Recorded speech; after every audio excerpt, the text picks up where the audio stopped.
The door hissed shut behind me before I could explain. My hand still hovered near the access panel, frozen mid-apology, as I stared at the figure across the chamber. She stood near a crystalline viewport overlooking the void, her silhouette outlined by distant starlight. Tall. Impossibly graceful. Her skin shimmered like molten silver under the low amber lighting, and the elaborate braids cascading down her back were woven with what looked like living light.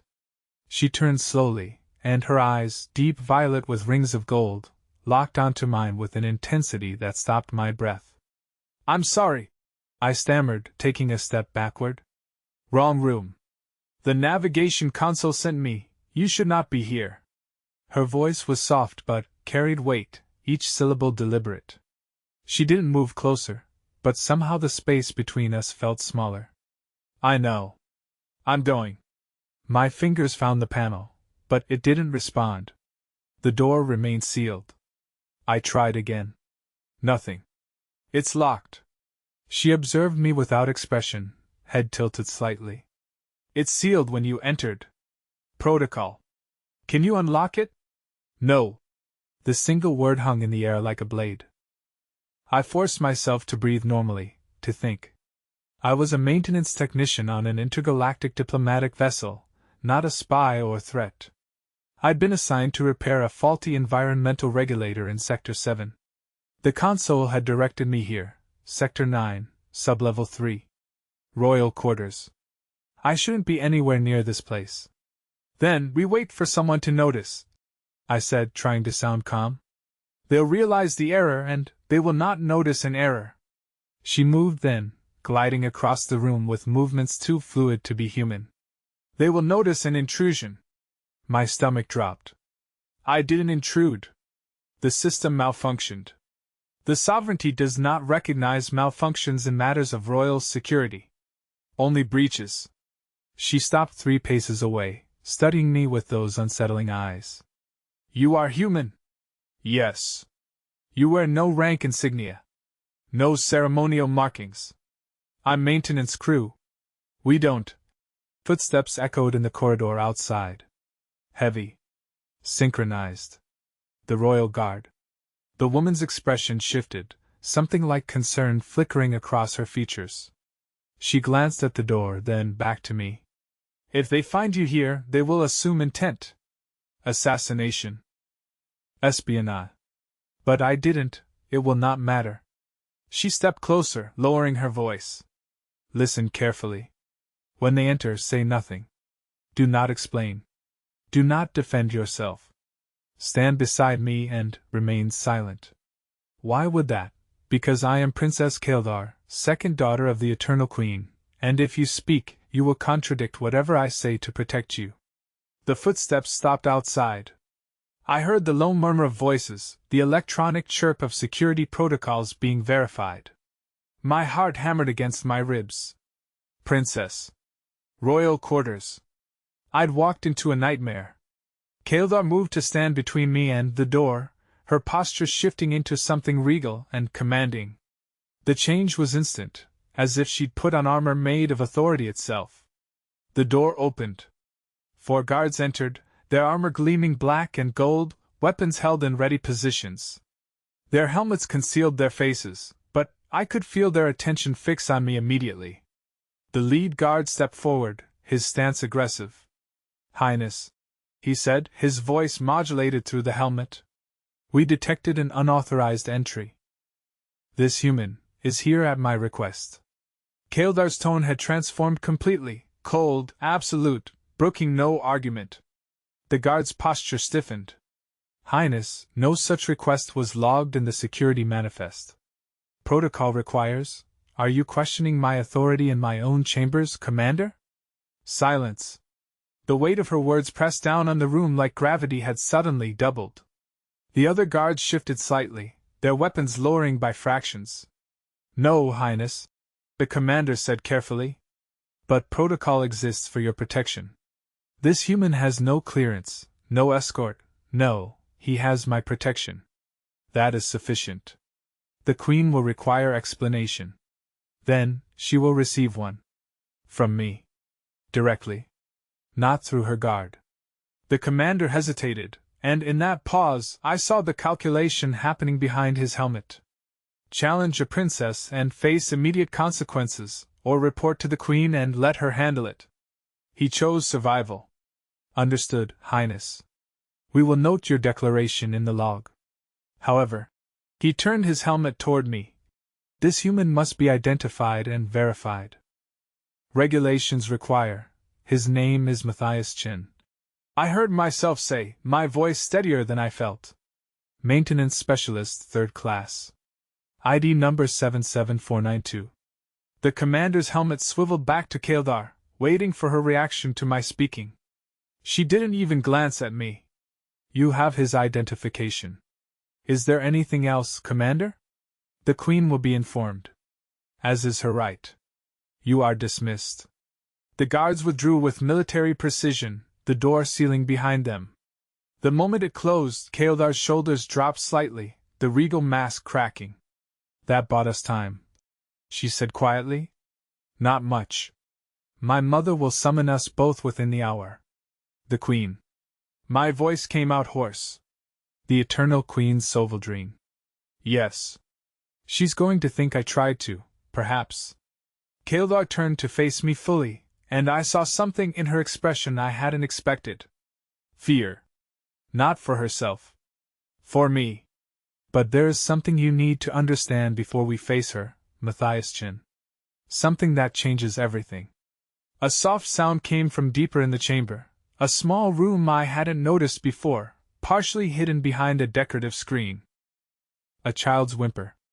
Keildar closed her eyes briefly, then opened them with resignation. Come, she said. Meet the reason the door truly sealed when you entered. The reason I cannot let you leave, even if I wanted to. She walked toward the hidden room, and against every instinct screaming at me to find another way out, I followed.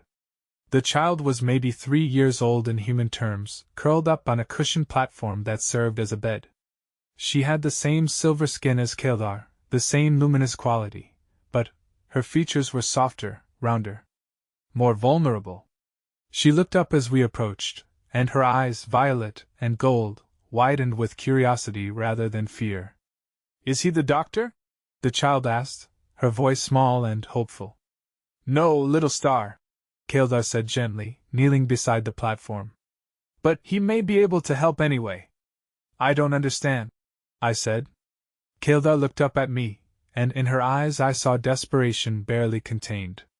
My daughter has been sick for 3 cycles. The royal physicians say it is a rare genetic disorder, untreatable with our current medical knowledge. She is dying, Matthias Chen. Her voice cracked slightly on the last word. And our laws forbid me from seeking outside help because she is not supposed to exist. The child coughed, a wet, painful sound that made me wince. Keildar steadied her with gentle hands, murmuring soothing words in a language I didn't understand. Why isn't she supposed to exist? I asked, though part of me already knew the answer. Because she is half human, Keildar said simply. And such unions are forbidden by royal decree. If my mother discovers her, she will be taken. Possibly killed. Certainly removed from my life forever. The door sealed when you entered because it detected your human DNA and assumed you were the father attempting unauthorized contact. She paused, meeting my eyes. It was designed to trap you here until guards arrived. But I'm not, I know. But the system does not care about truth. Only protocols. She touched her daughter's forehead tenderly. For months I have kept her hidden, caring for her alone, watching her grow weaker. I have exhausted every resource I can access secretly. And then you walked through that door, and I saw something I had not allowed myself to hope for. What?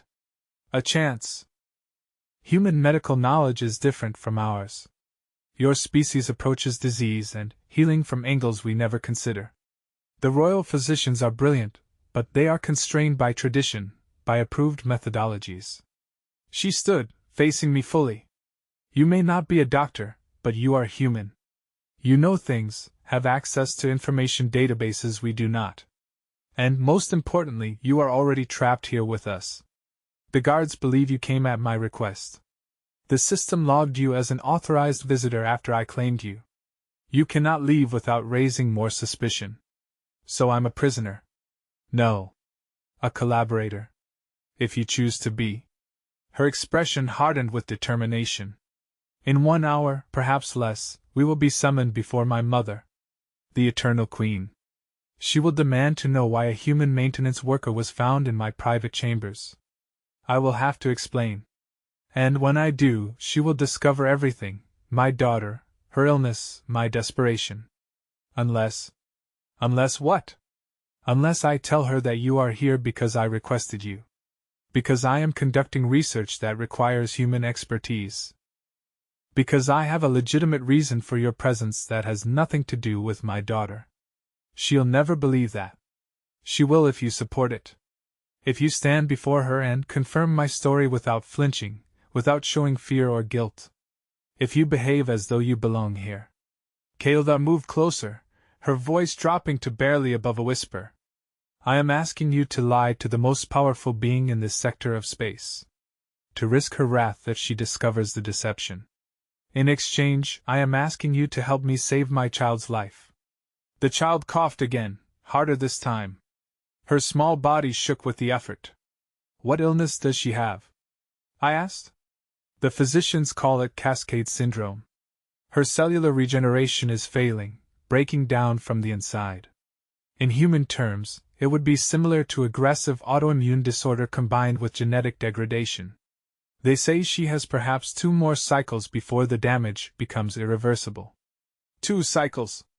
In sovereignty timekeeping, that was roughly 6 weeks. I thought about the medical databases I had access to, the human research I'd read about hybrid biology, genetic disorders, experimental treatments. I wasn't a doctor, but I knew how to access information, how to cross-reference symptoms with possible solutions. If I help you, I said carefully, and the Queen discovers what we're doing, she'll kill me. Probably kill both of us. Yes. And if I refuse? Then I will still protect you before her, because I gave you my word. But my daughter will die, and I will have to live knowing I had one chance and did not take it. Her eyes glistened, but no tears fell.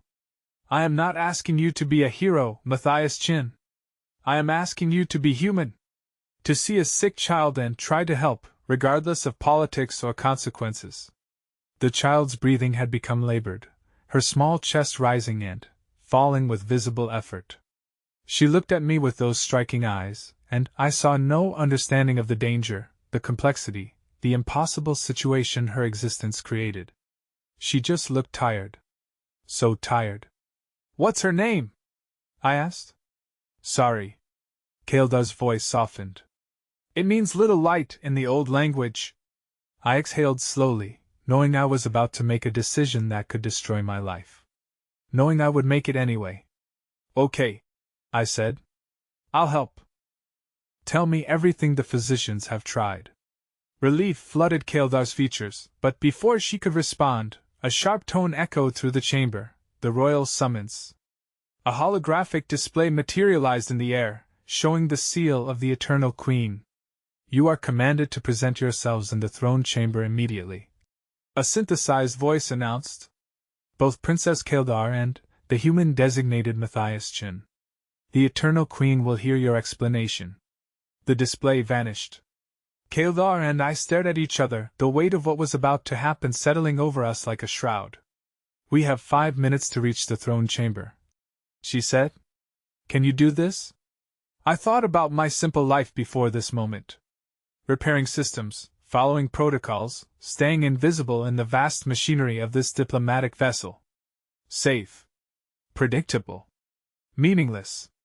I looked at Sari, struggling to breathe, her small hand clutching a soft toy that glowed faintly with bioluminescence. Yes, I said. Tell me what to say. We left the child in the care of a concealed medical monitor, Kael'thar murmuring promises of quick return. The corridors leading to the throne chamber were empty, cleared for our passage by royal decree. Our footsteps echoed off the polished stone walls, each step bringing us closer to judgment. The Queen will test you, Kael'thar said as we walked. Not obviously. She will ask questions that seem simple, watching for inconsistencies in your answers. She will create pressure and observe how you respond. Do not volunteer information. Answer only what is asked, and look at her when you speak. She respects directness. What if she reads my mind? I've heard stories about sovereignty telepaths. My mother is not telepathic, but she is incredibly perceptive. Every micro-expression, every hesitation, every shift in your breathing, she will notice and interpret. You must believe the lie we are telling. Convince yourself it is truth. What is the lie? That I requested your presence to consult on the environmental systems in the royal quarters. That I have been experiencing subtle atmospheric irregularities, temperature fluctuations, pressure changes, that the royal engineers have been unable to detect or explain. That I specifically asked for a human technician because your species has different sensory baselines and might notice what others have missed. It was clever. Plausible enough to be believable, specific enough to sound genuine, and impossible to immediately disprove without extensive investigation. And if she orders me to demonstrate this sensitivity? Then you will claim the irregularities are intermittent, and require extended monitoring, which will justify your continued presence in my chambers. We reached the massive doors of the throne chamber. 2 guards stood on either side, their weapons crossed to bar entry. They separated as we approached, the doors sliding open to reveal the vast space beyond. The throne chamber was designed to overwhelm. Vaulted ceilings stretched upward into darkness, columns carved from single pieces of crystallized starlight lined the approach to the throne itself. Hundreds of courtiers stood along the walls, their attention fixed on us as we entered. And at the far end, elevated on a dais that seemed carved from frozen void, sat the eternal Queen Soveldrine. She was breathtaking and terrifying in equal measure. Taller than her daughter, her skin had a deeper, more intense luminosity that seemed to pull light into itself rather than reflect it. Her crown was not metal but pure energy, shaped by force of will into a tangible form. Her eyes were the same violet and gold as Kael'dar's, but ancient, containing depths that suggested she had witnessed civilization's rise and fall. We walked the length of the chamber in absolute silence. Every eye tracked our progress.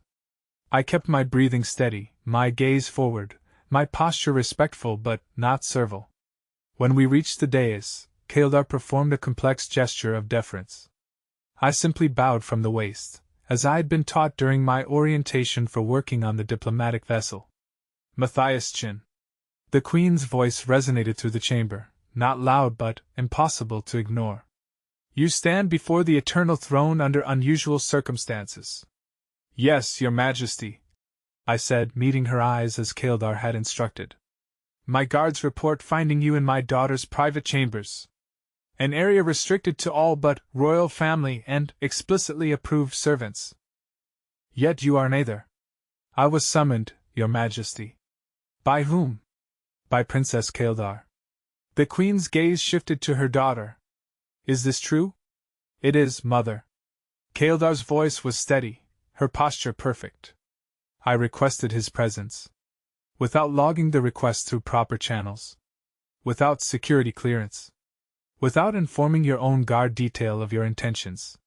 The Queen's tone didn't rise, but the air in the chamber seemed to thicken with her displeasure. Explain. I have been experiencing environmental irregularities in my quarters, Kaeldar said, her voice calm and measured. Subtle but persistent. Temperature fluctuations that occur without pattern. Atmospheric pressure changes that the sensors fail to record. I reported these issues to the Royal Engineers 3 times over the past month. They investigated and found nothing. I began to suspect the irregularities were so subtle that our standard monitoring equipment could not detect them. And you believed a human maintenance worker could succeed where our finest engineers failed? I believed a human might perceive what we do not. Their sensory baseline is different from ours, Mother. They detect temperature and pressure variations through different mechanisms.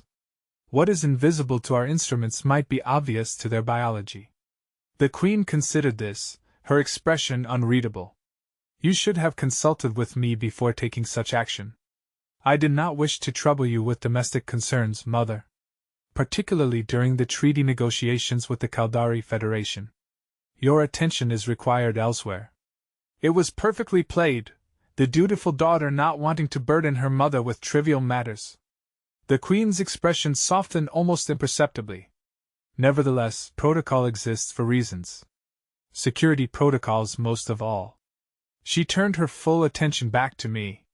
Matthias Chin, have you identified the source of these irregularities? My mind raced.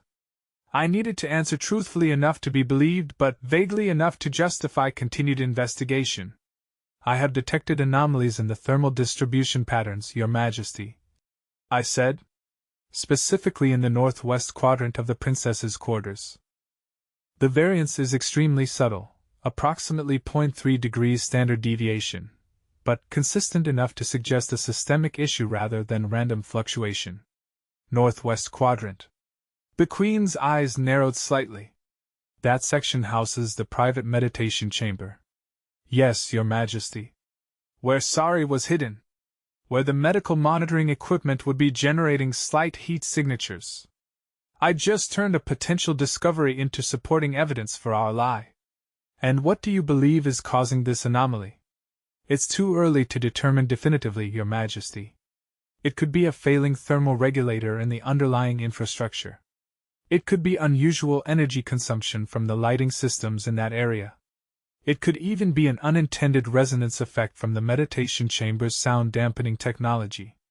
I paused, then added, to properly diagnose the issue, I would need to conduct extended monitoring over several cycles. Environmental anomalies often reveal themselves through pattern analysis over time. The Queen was silent for a long moment, her eyes locked on mine with unsettling intensity. I felt like she was peeling back layers, searching for deception, for weakness, for any sign that I was not what I claimed to be. Finally, she spoke. You will conduct your investigation under the following conditions. First, you will report your findings directly to the Royal Engineering Supervisor at the end of each cycle. Second, you will be accompanied by a member of the Princess's Guard detail whenever you are in the royal quarters. Third, you will submit to daily security scans to ensure you carry no recording devices or surveillance equipment. Do you find these terms acceptable? Each condition was a new obstacle, a new way to potentially expose the truth. But refusing would be suspicious. I accept your terms, Your Majesty, I said. And you, daughter? Do you consent to these security measures? Kaldar hesitated for just a fraction of a second, long enough to show she was considering, not long enough to suggest resistance. I trust your wisdom, Mother. If these measures ensure both my safety and the resolution of the irregularities, I welcome them. The Queen nodded slowly. Then it is decided. Matthias Chin, you are granted provisional access to Princess Kaldar's quarters for purposes of environmental investigation. This access may be revoked at any time, for any reason, without explanation. Do you understand? Yes, Your Majesty. One final matter. The Queen leaned forward slightly on her throne. Why did you speak when the guards entered my daughter's chambers? She had claimed you were there at her request. Your confirmation was unnecessary, yet you offered it. Why? The question hung in the air like a trap waiting to close. Kaldar stood perfectly still beside me, but I felt the tension radiating from her. I met the Queen's eyes and spoke with absolute honesty. Because I was afraid, Your Majesty. I had just been told I was in restricted royal quarters, that guards might assume I had hostile intent. When challenged, my instinct was to identify myself as clearly and completely as possible. To prove I was not a threat. Fear is honest, the Queen said quietly. Liars often try to appear brave when they should be afraid. You may go. Both of you. We performed our gestures of respect and withdrew from the throne chamber, walking in silence until we were several corridors away. Only then did Kaldar allow herself to exhale shakily. She knows something is wrong, the princess whispered. She did not believe us entirely.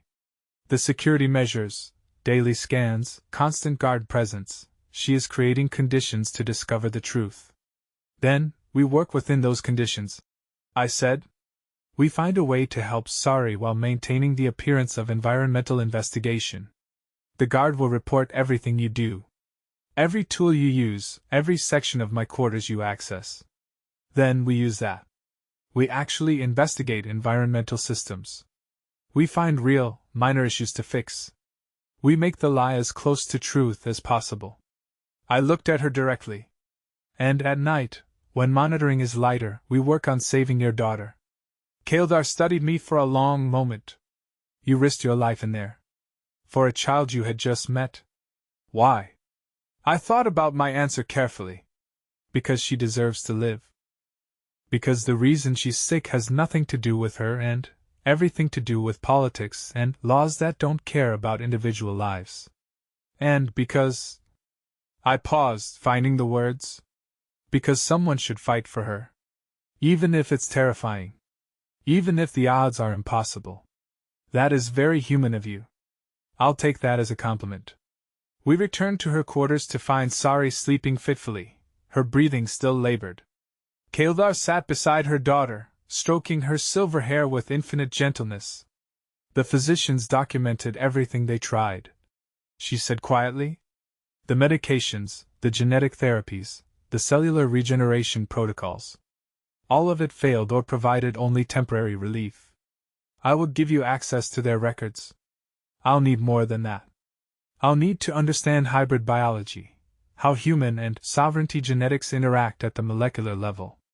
I'll need access to human medical databases, research on similar conditions, experimental treatments that might not be approved here. That information is restricted. Accessing it would require clearance I do not have. Then we get creative. The diplomatic vessel has research staff, medical personnel from a dozen species. Someone will have access to the databases we need. And how do we convince them to help without revealing why we need the information? I thought about it, running through possibilities. We don't ask directly. We ask about theoretical scenarios. We frame it as academic curiosity. I'm a maintenance worker with an interest in biology. You're a princess with time and resources to indulge intellectual pursuits. Together, we're exploring cross-species genetics as a thought experiment.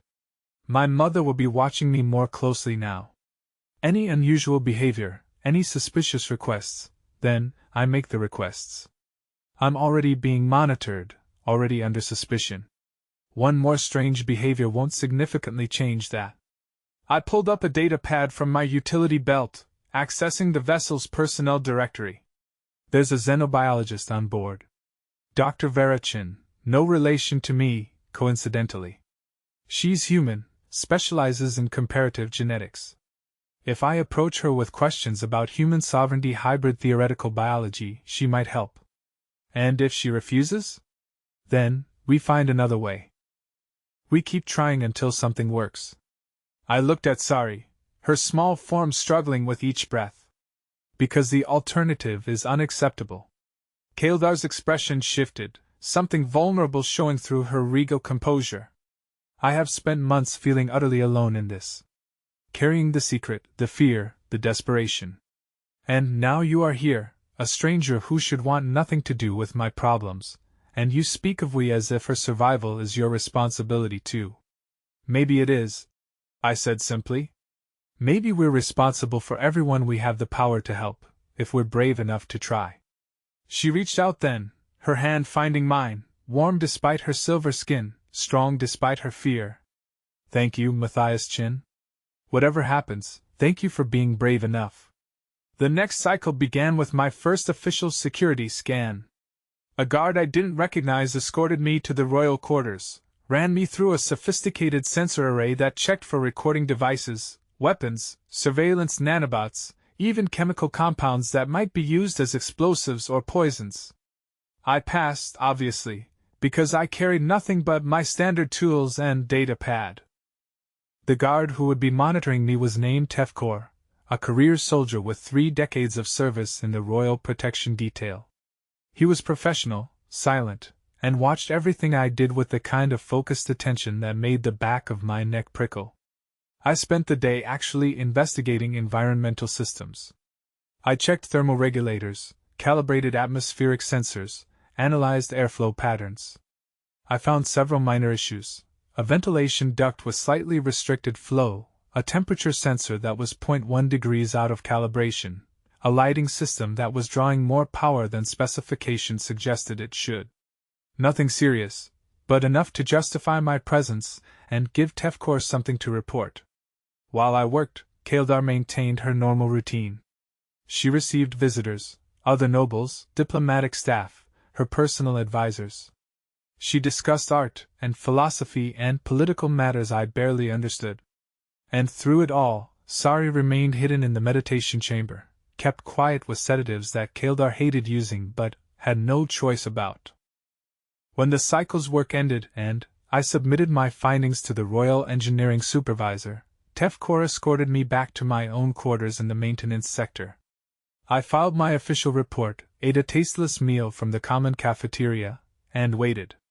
At the deepest part of the station's night cycle, when monitoring was at its minimum, my data pad pinged with an encrypted message.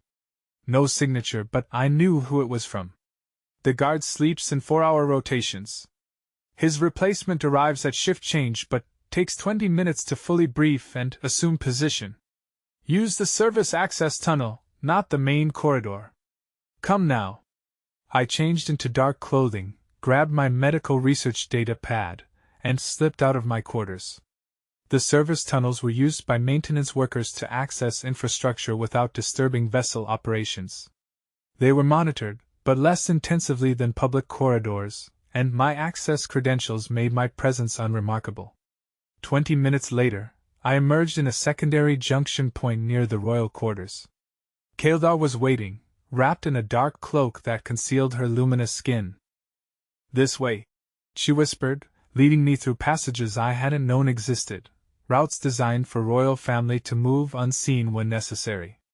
We reached her quarters through a hidden entrance, emerging directly into the meditation chamber where Sari slept.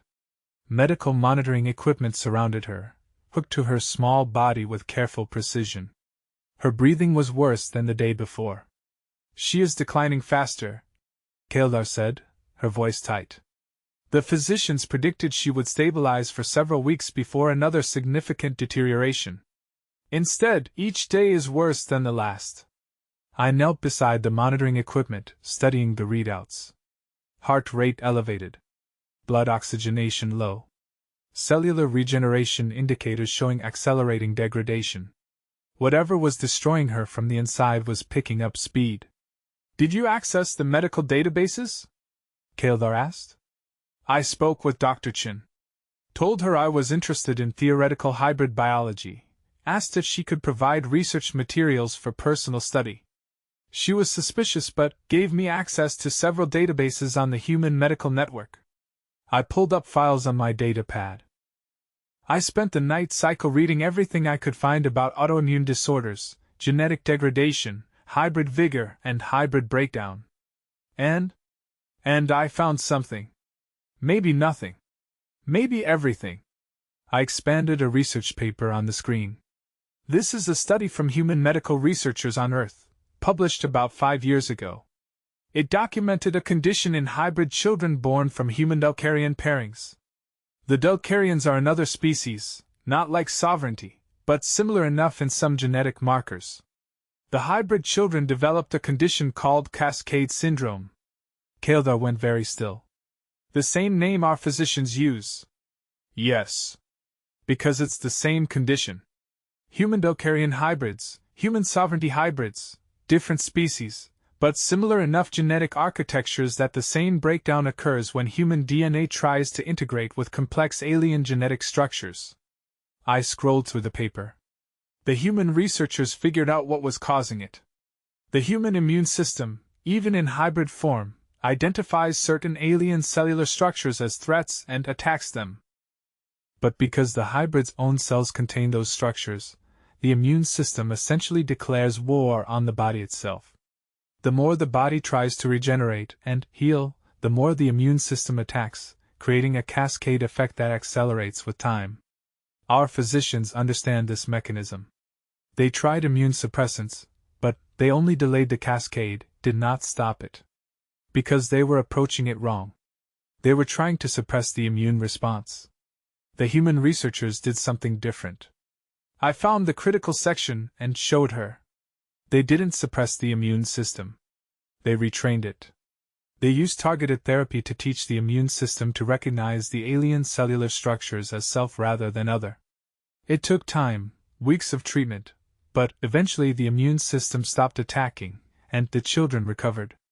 Hope and caution ward in Kael'dar's expression. Our physicians never mentioned this approach. Because they don't think like human doctors.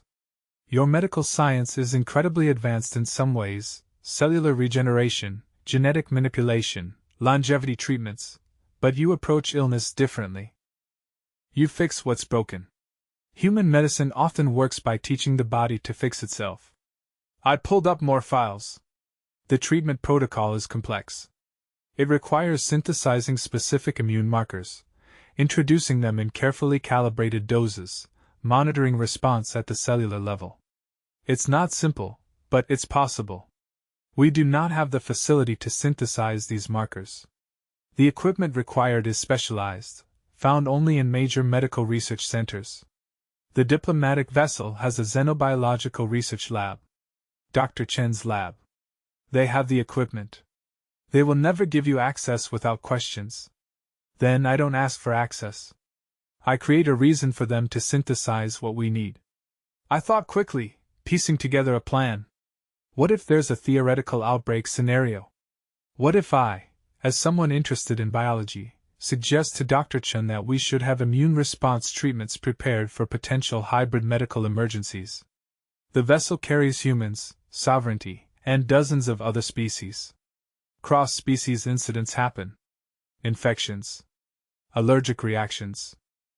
Having treatment protocols ready would be prudent. You want to convince her to prepare treatments for a hypothetical situation that happens to exactly match my daughter's condition? Not exactly match. Close enough that the same compounds would work, but different enough to not raise immediate suspicion. I pulled up the chemical formulas. The base compounds are similar across multiple species pairings. I can present it as general preparedness. Kaeldar studied the formulas, then looked at her sleeping daughter. It could work. Or it could expose everything. Every option exposes everything. We just choose which risk we're willing to take. She was quiet for a long moment, her hand resting gently on Sari's forehead. When she spoke again, her voice was steady. Do it. Approach Dr. Chen. Convince her to synthesize the compounds. We will have one chance at this. If the treatment fails, if my daughter does not respond, we will have wasted our opportunity and drawn attention to ourselves for nothing. And if it works? Then, we will have saved her life and created an entirely new problem: how to explain her miraculous recovery without revealing what we did or who she is. We'll solve that problem when we reach it. I spent the rest of the night cycle in Kael'dar's quarters, reviewing medical research, cross-referencing symptoms, building a comprehensive understanding of what we were dealing with. When morning came, Tevkor arrived to escort me back to my own quarters. He never asked why I looked tired, never commented on the fact that my clothing was slightly disheveled. Professional to the core. I approached Dr. Chen that afternoon, in the xenobiology lab during a break in her research schedule. She was a woman in her 60s, gray hair pulled back in a practical bun, eyes sharp with intelligence and skepticism in equal measure. Mr. Chen, she said as I entered. Back for more theoretical biology? Actually, I wanted to discuss something that might be practically useful. I pulled up files on a shared display. I've been reading about cross-species immune responses, particularly in situations where humans interact closely with other species on vessels like this. We have protocols for dealing with known pathogens, known allergies. But what about unknown reactions? What about situations where hybrid biology creates unexpected medical emergencies? We have comprehensive medical protocols, she said carefully. The vessel's medical staff is prepared for most scenarios. Most. But not all. I was reading about cascade syndrome in human Docarian hybrids. The treatment protocol requires specialized immune markers. If a similar situation arose here, say, a human crew member had an undocumented hybrid child with a sovereignty partner, that child could develop life-threatening symptoms before we could synthesize the required treatments. Days could mean the difference between life and death. Dr. Chen's eyes narrowed. That's an oddly specific scenario. Is it? We have over 3,000 individuals on this vessel from 24 species. Relationships happen. Pregnancies happen. Some people keep them secret for personal or political reasons. The question is whether we're prepared for the consequences when secrecy results in medical crisis. She studied me for a long moment. Why do you care about this, Mr. Chen? You're a maintenance technician. Because I grew up in the aftermath of the contact war. I saw what happened when humans and aliens didn't understand each other, didn't prepare for the consequences of interaction. People died, on both sides, because we weren't ready for the reality of coexistence. I met her eyes. I don't want to see that happen again on a smaller scale because we were too proud or too suspicious to prepare for obvious possibilities. It was true, every word. Just not the whole truth.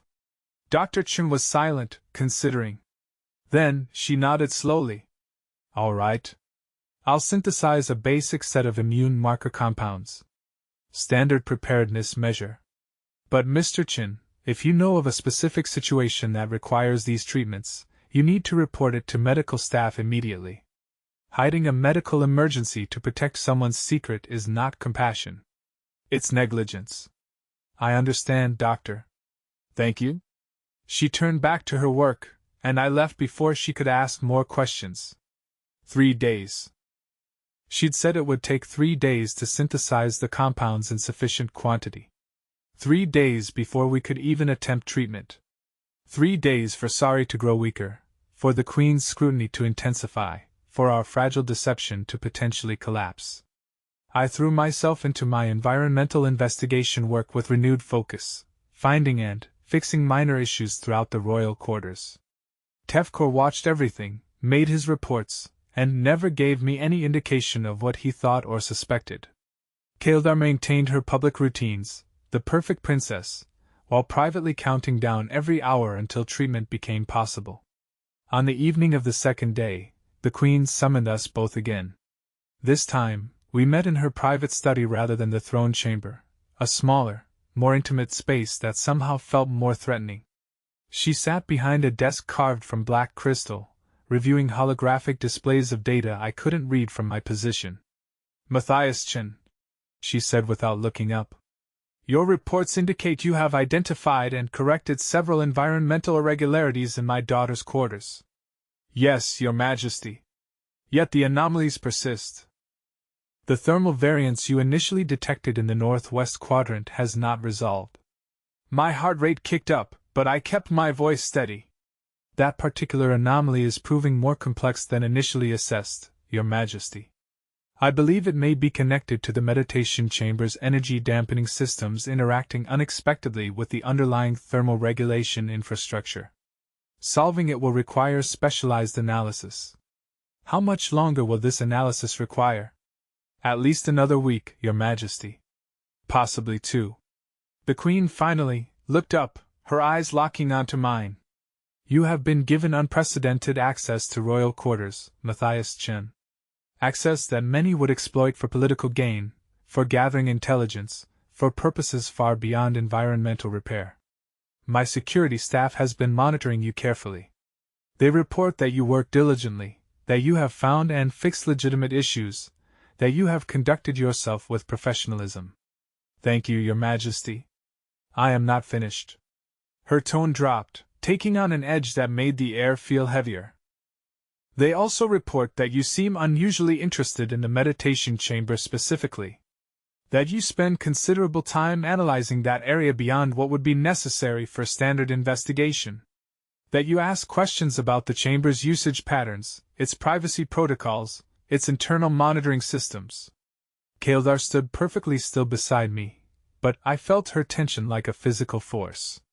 The meditation chamber is the primary location of the thermal anomaly, Your Majesty, I said carefully. Understanding how the space is used, how its systems interact, is essential to diagnosing the underlying issue. Is that your only interest in that space? The question was a blade, sharp and direct. Answer wrong, and everything collapsed.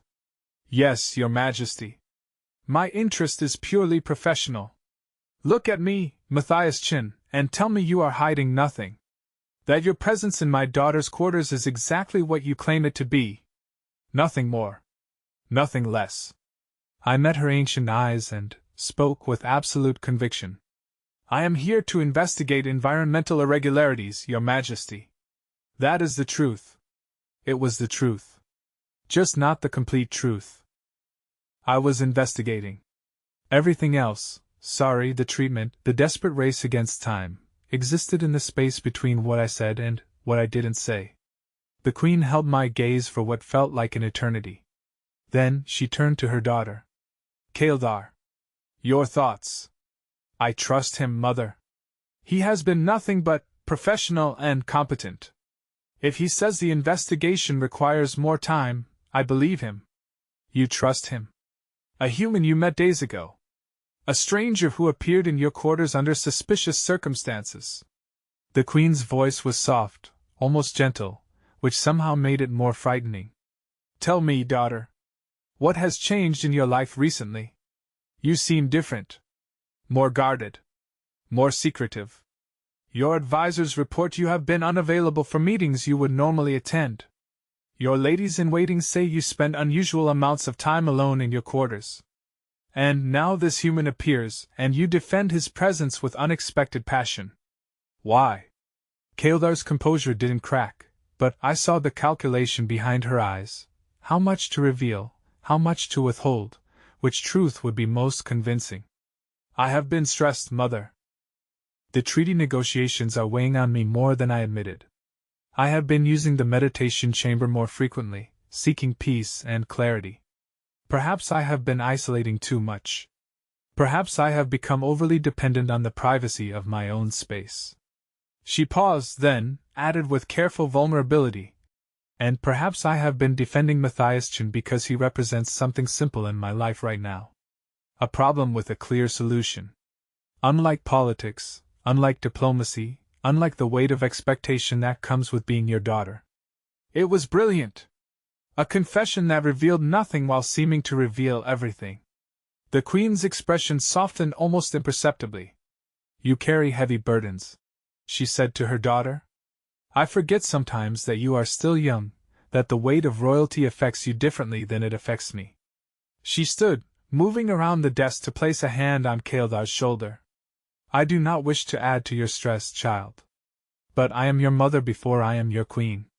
If something troubles you, if you face difficulties you cannot share publicly, you can come to me. Always. I know, Mother. Thank you. The Queen turned back to me.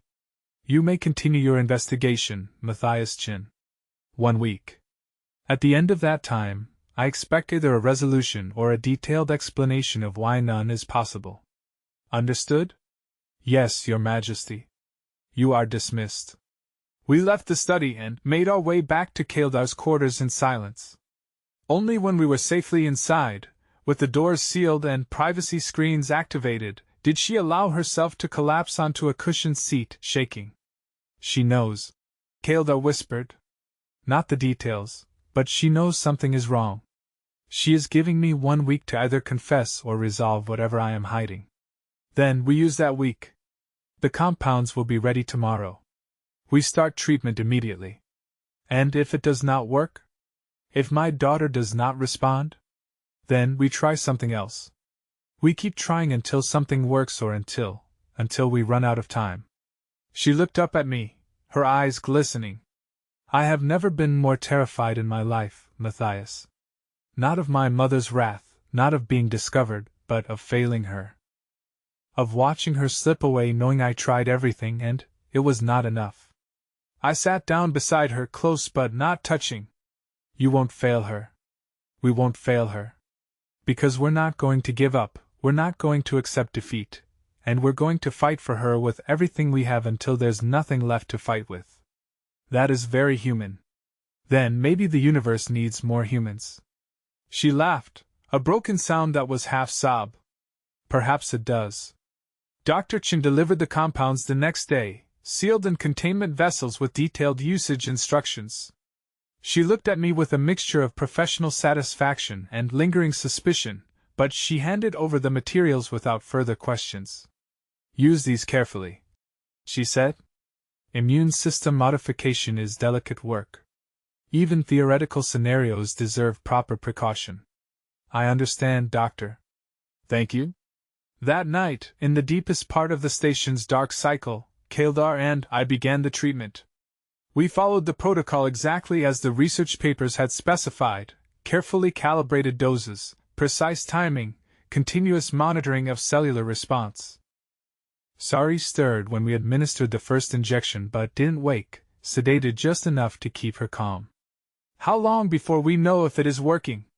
Kaldar asked, her hand holding her daughter's small one. The research said 3 to 5 days for initial response. Cellular markers should start showing changes within that time frame. Full recovery, if it works at all, could take weeks. We do not have weeks. My mother gave us 1 week. Then, we explain that the environmental investigation is taking longer than expected. We buy more time. She will not allow it. Her patience has limits, and we have reached them. I didn't argue because she was right. The Queen had given us a deadline not just for the investigation but for whatever secret we were keeping. 1 week to confess or conclude. 1 week to save Sari's life and figure out how to explain her miraculous recovery. One problem at a time, I said. First, we save her. Everything else comes after. We administered treatments every 6 hours for the next 3 days, following the protocol with religious precision. I maintained my environmental investigation during the day, finding increasingly trivial issues to justify my continued presence. Tefkor watched it all with professional detachment, making his reports, probably noting that I was running out of plausible work to do. On the morning of the 4th day, something changed. Sari's breathing came easier. Her color improved, the silver of her skin brightening from dull pewter to something closer to normal luminosity. The medical monitors showed cellular regeneration indicators stabilizing, immune response markers normalizing. It was working. Kaldar wept when she saw the readings, pressing her forehead to her daughter's hand, shoulders shaking with relief so profound it seemed to break something inside her that had been held too tightly for too long. "Thank you," she whispered. "Thank you, thank you, thank you." I checked and rechecked the data, afraid to believe it but unable to deny what the evidence showed. The cascade was reversing. The immune system was learning. Sari was healing. "We need to continue treatment for at least another 10 days, I said, reading from the research protocol. The immune retraining has to be complete, or the cascade could restart. 10 days. We have 3 days remaining before my mother's deadline. Then we tell her the truth. Kaldar looked up sharply. We cannot, not all of it. But some of it. Enough to explain what's happening, enough to justify why we need more time. I thought quickly, assembling a plan. We tell her you've been harboring someone who needed medical help. Someone whose existence is politically complicated but who isn't a threat to the sovereignty or the royal family. We tell her that I discovered the situation and agreed to help, that the environmental investigation was a cover to allow me access to provide treatment. She will demand to know who this person is. And we show her. We introduce her to Sari. You are suggesting I reveal my daughter's existence to the one person who has the power to take her from me forever? I'm suggesting we stop hiding and start trusting. Your mother is the eternal queen, but she's also your mother. She said you could come to her if you faced difficulties you couldn't share publicly. Maybe it's time to take her at her word. And if she responds with punishment rather than compassion? Then, at least we'll face it together, with the knowledge that we did everything possible to save Sari's life. I met her eyes. Kaldar, we're out of time and out of options. Hiding only works until it doesn't. We've done the impossible. We've found a treatment. We're saving your daughter. Now we need to have faith that your mother will see what we've accomplished, and understand why we did it. She was quiet for a long time, looking between me and her sleeping daughter. Finally, she nodded. All right. We tell her. Tomorrow, before the deadline. We request an audience and we confess everything. Not everything. We tell her about Sorry. We tell her about the medical emergency and the treatment. We don't tell her about Sorry's father unless she asks directly. She will ask? Then, you decide how much to share. But Sorry's identity as a hybrid doesn't have to include details about who her father is. That's your privacy to guard or share as you choose. The next morning, Kaeldar requested a private audience with the Queen. We were granted immediate entry, a sign that the Queen had been expecting this. We entered her private study once again, but this time Kaeldar carried Sorry in her arms, the child wrapped in soft blankets, still weak but visibly better than she had been days before. The Queen's eyes widened slightly when she saw the child, the only visible reaction to the revelation that her daughter had been hiding something far more significant than political intrigue. Mother, Kaeldar said, her voice steady despite the fear I knew she felt. I asked your forgiveness and your mercy. I have deceived you, violated protocols, and put the royal household at risk. I did these things knowingly and would do them again because the alternative was watching my daughter die. The Queen stood slowly, her gaze fixed on the child. Approach. Kaeldar walked forward, stopping a respectful distance from her mother. The Queen moved around her desk, coming close enough to see Sorry clearly for the first time. A child, the Queen said softly. Your child. A hybrid. She looked up at her daughter. How long have you kept this secret? 3 years, Mother. Since her birth. And the father? Is not relevant to this situation. I will not name him, not to protect myself but to protect him from consequences he does not deserve for the crime of loving me. The Queen's expression was unreadable. She reached out slowly, hesitantly, and touched Sorry's silver hair with one finger. The child stirred, opening her eyes, and looked up at the imposing figure with innocent curiosity rather than fear. Hello, little one, the Queen said, her voice gentler than I'd ever heard it. What is your name? Sorry, the child whispered, her voice still weak but clear. Sorry. Little light. The Queen glanced at Kaeldar. An appropriate name.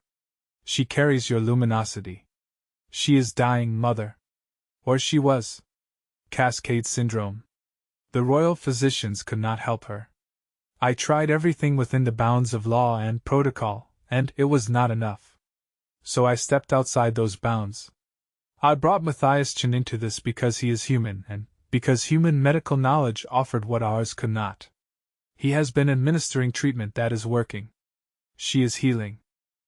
In 10 more days, the treatment protocol will be complete, and she will be saved. You risked everything for her. Your position, your reputation, your freedom? Of course I did. She is my daughter. The Queen was silent for a long moment, studying both Kaeldar and Sorry with an expression that slowly shifted from shock to something I couldn't quite identify. Then she turned to me. Matthias Chen. You involved yourself in a royal family secret. You lied to guards, to me, risked your own life to help a child who has no claim on your loyalty or protection. Why? I chose my words carefully. Because she needed help and I could provide it, Your Majesty. Because the reasons she was dying were political, not medical, and I don't believe children should suffer for politics. And because your daughter asked me to be brave enough to try, and I decided she was right. You are either remarkably foolish or remarkably principled. I have not decided which. Perhaps both, Your Majesty. She almost smiled. Almost. Then she turned back to her daughter. You violated laws that exist for legitimate reasons. Hybrid children between royal bloodlines and other species create succession complications, genetic questions, political instability. These laws were not created from prejudice but from practical necessity. I know, Mother. But knowing did not stop me from loving him. And it did not stop me from loving her. The Queen sighed, a sound that seemed to carry the weight of centuries. I should exile you for this. Strip your title, dissolve your position in the royal family, send you and the child to some distant colony where your existence would not complicate the political landscape. She paused, looking down at Sari again. But if I did that, I would never forgive myself. She is my granddaughter. Your daughter. A child who has done nothing wrong and deserves a chance at life. Hope flared in Kael'thar's eyes, carefully restrained but impossible to completely hide. The treatment must continue, the Queen said, her tone shifting to one of command. You will have the resources you need. Dr. Chen will be brought into full confidence and will supervise the remainder of the protocol. When the treatment is complete and the child is healthy, we will address the question of her future. What future is there for her, Mother? The law says the law can be changed. Not easily, not quickly, but it can be changed. I am the Eternal Queen. If I wish to declare that hybrid children born of royal line are to be recognized and protected, that is within my authority. She looked at me. And you, Matthias Chin, will be formally appointed as medical consultant to the royal family, with clearance to access whatever resources you need to ensure this child's continued health. You will also maintain absolute secrecy about her existence until I determine the appropriate time for public revelation. Can you do this? Yes, Your Majesty. Good. She turned back to Kael'thar. You will still face consequences for your deception, daughter. But those consequences will be measured against the fact that your intent was to save a life, not to harm the sovereignty. We will discuss appropriate measures when the immediate crisis has passed. Thank you, Mother. Kael'thar's voice broke slightly. I know I do not deserve your mercy. You deserve nothing but my love, which you have always had and will always have, regardless of what laws you break or secrets you keep. The Queen touched her daughter's face gently. But please, child, do not test me like this again. My heart is ancient and strong but not immune to fear for you.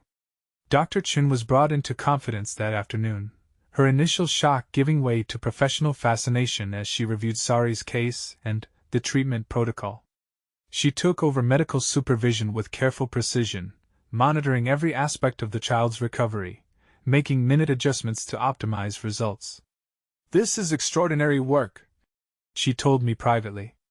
You identified the condition, found the treatment protocol in obscure research, and adapted it to a new species pairing. You're wasted as a maintenance technician, Mr. Chen. I'm happy with maintenance, I said. Less stressful. She laughed. Somehow I doubt your life will be less stressful now that you're medical consultant to the royal family. Over the next 10 days, Sari continued to improve. The treatments completed their work, retraining her immune system to recognize her own hybrid cellular structures as self rather than threat. Her strength returned, her coloring brightened, her breathing came easy and natural. She started playing, laughing, being a normal child rather than one struggling just to survive. Kael'thar's relief transformed her. The fear and stress that had marked her features melted away, replaced with joy so profound it seemed to radiate from her skin like light. She held her daughter constantly, as if afraid she might disappear if not anchored by physical touch. The Queen visited regularly, always in private, always with an expression of complicated emotion as she watched her granddaughter play. She never asked again about the father, accepting Kael'thar's boundary without challenge. On the final day of treatment, when Dr. Chen confirmed that the cascade had been completely reversed and Sari was medically stable, the Queen summoned all three of us to her study. You have succeeded, she said simply. The child lives and will continue to live. Matthias Chen, you have fulfilled your obligation beyond all expectation. Dr. Chen, your expertise has been invaluable. And Kael'thar, your daughter is healthy because you refuse to accept impossible circumstances. She paused. Now we must address the future. I understand, Mother. I have spent these 10 days consulting with legal advisors, political strategists, and my own conscience.